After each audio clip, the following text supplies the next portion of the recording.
Hello dear students, welcome back to our science section. Today I am going to teach you chapter 12, the water cycle. In previous lecture we also learnt about water, that is sources of water, storage of water, saving water. ये सब points हमने discuss कर लिए हैं. Now, in this chapter, you will learn about water changes its form and water cycle. So, students, you already know water is present all around us. Means हमारे आसपास हर जगह पे वाटर मौजूद है, प्रेजेंट है. It is even present in air, वो air में भी प्रेजेंट होता है. It rain at some places while it snow at places where it is very cold.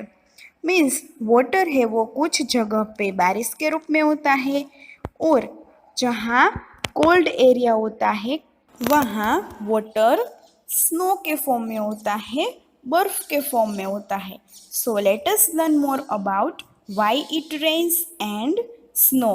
So now we will discuss in detail about why it rains and snow. कुछ जगह पे बारिश होती है और कुछ जगह पे स्नो गिरता है, बर्फ गिरता है.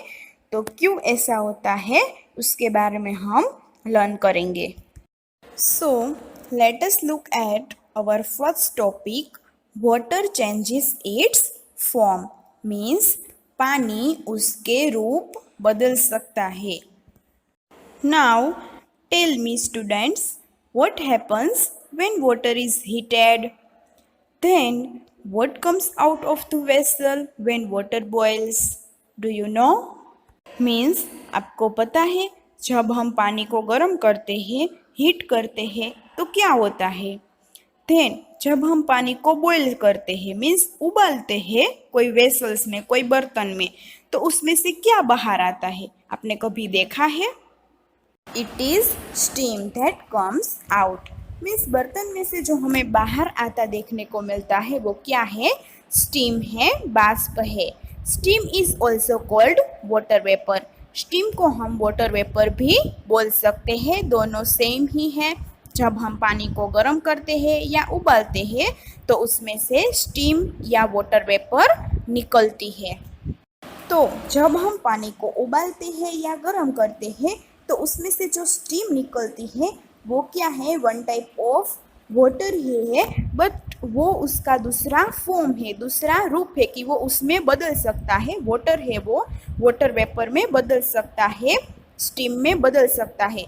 तो ये स्टीम है वो वन टाइप ऑफ वाटर ही है, बट वाटर का वो दूसरा फॉर्म है. So, what would happen if a steel plate is held on the top of vessel with boiling water? Means boiling water का कोई बर्तन है, उसके ऊपर हम स्टील की प्लेट रख देते हैं तो क्या होता है? आपने कभी देखा है? अगर आपके घर पे कुछ बनाया हुआ होता है तो वो वेसल्स के ऊपर हम स्टील की प्लेट रख देते हैं.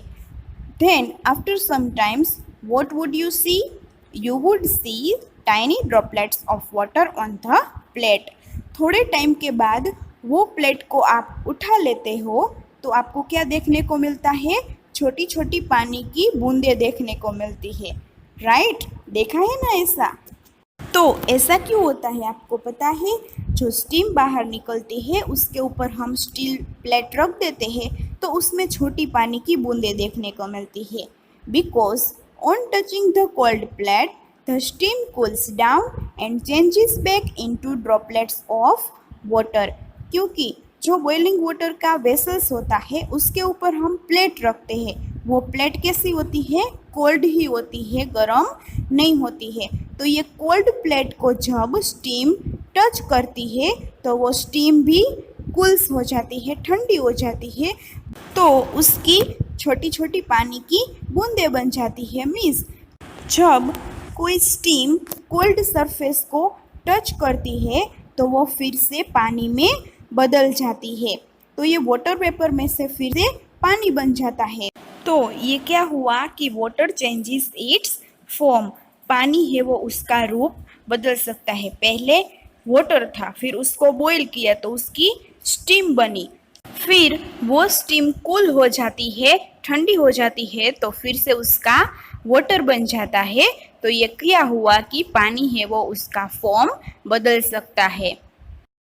Then sometimes you add ice to your drinks in the summer. Summer में क्या होता है, बहुत गर्मी होती है, तो आप कोई भी ड्रिंक लेते हो घर पे, वाटर है या बटर मिल्क है, कोई भी हम ड्रिंक लेते हैं ऐसा, तो उसमें आइस ऐड करते हैं, बर्फ़ को ऐड करते हैं। क्यों ऐड करते हैं? उसको ठंडा बनाने के लिए हम आइस को ऐड करते हैं। So do you know how ice is formed? Ice कैसे बनता है, आपको पता है? तो ये आइस कैसे बनता है वो तो मोस्टली सबको पता ही होता है, क्योंकि हमें बर्फ़ बहुत पसंद है, हम खाते भी है उसको। तो बर्फ़ बनाने के लिए हम क्या करते हैं? Fill an ice tray with water and keep it in the freezer. क्या करते हैं? आइस की जो ट्रे होती है उसको वाटर से भर देते हैं, फिर उसको फ्रीज़र में रख देते हैं। After some time the water will change into ice. थोड़े समय के बाद हम देखते हैं, 5 या 6 घंटे के बाद हम देखते हैं, तो वाटर किस में बदल जाता है? आइस में बदल जाता है, पानी का बर्फ बन जाता है। Thus ice is formed when water freeze. तो आइस कैसे बनता है? जब हम वाटर को फ्रीज़र में रखते हैं तो उसका आइस बनता है। फिर ये आइस है उसको हम फ्रीज़र में से निकाल देते हैं और बाहर रखते हैं, तो वो क्या हो जाता है? पिघल जाता है। आइस है वो उसका फिर से पानी बन जाता है। तो ये क्या हुआ? वाटर ने उसका फॉर्म चेंज किया। पहले वाटर था तो उसको फ्रीज़र में रखा तो बर्फ़ बन गया, फिर वो बर्फ़ को हमने बाहर निकाल दिया तो फिर से उसका पानी बन गया। तो ये क्या हुआ कि पानी उसका फॉर्म है वो बदल सकता है। कभी उसकी स्टीम भी हो सकती है, कभी बर्फ भी हो सकता है, आइस भी हो सकता है, और फिर से वो पानी भी बन जाता है। So ice, water vapour and water are the 3 forms of water. Means पानी के 3 फॉर्म्स कौन कौन से हुए? Ice, water vapour and water. ये पानी के 3 फॉर्म्स है। These 3 forms can change from one to the another. Means ये 3 फॉर्म्स है वो एक दूसरे में बदलता रहता है, बदल सकता है। मीन्स पहले जो पानी होता है उसका हम बर्फ़ बना सकते हैं, फिर बर्फ़ में से फिर पानी बन सकता है, फिर वो पानी को हम बॉयल करते हैं तो उसकी स्टीम बनती है, तो वाटर वेपर वो भी क्या हुआ? वाटर का फॉर्म्स हुआ। देन इसके बाद जो ये स्टीम है वो कूल हो जाती है, ठंडी हो जाती है, तो फिर से उसका वाटर बन जाता है। तो ऐसे वाटर है वो उसका वन फॉर्म में से दूसरे फॉर्म में चेंज हो सकता है। So our topic that is water changes its form, वो हमने लर्न किया कि पानी उसका फॉर्म है वो कैसे बदलता है। पानी को हम फ्रीज करते हैं तो उसका आइस बनता है, फिर पानी को हम बॉईल करते हैं तो उसकी वाटर वेपर बनती है, फिर ये वाटर वेपर को हम कूल करते हैं तो उसका फिर से वाटर बनता है। आइस को हम फिर से फ्रीज़र में से निकाल देते हैं तो आइस का फिर से वाटर बन जाता है। सो these 3 forms can change from one to the other. Means एक दूसरे में वो बदल सकता है।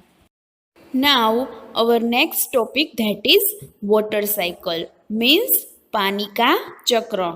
तो अगले चैप्टर में हमने लर्न किया था सोर्सेस ऑफ वाटर, मीन्स हमें पानी कहाँ से मिलता है।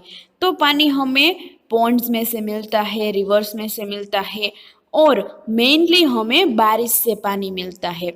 बट ये चैप्टर में हमें देखना है कि ये बारिश कैसे आती है, वो तो हमें पता होना चाहिए ना। पानी हमें बारिश में से मिलता है, बट बारिश कैसे आती है इसके बारे में हम ये टॉपिक में डिस्कस करेंगे।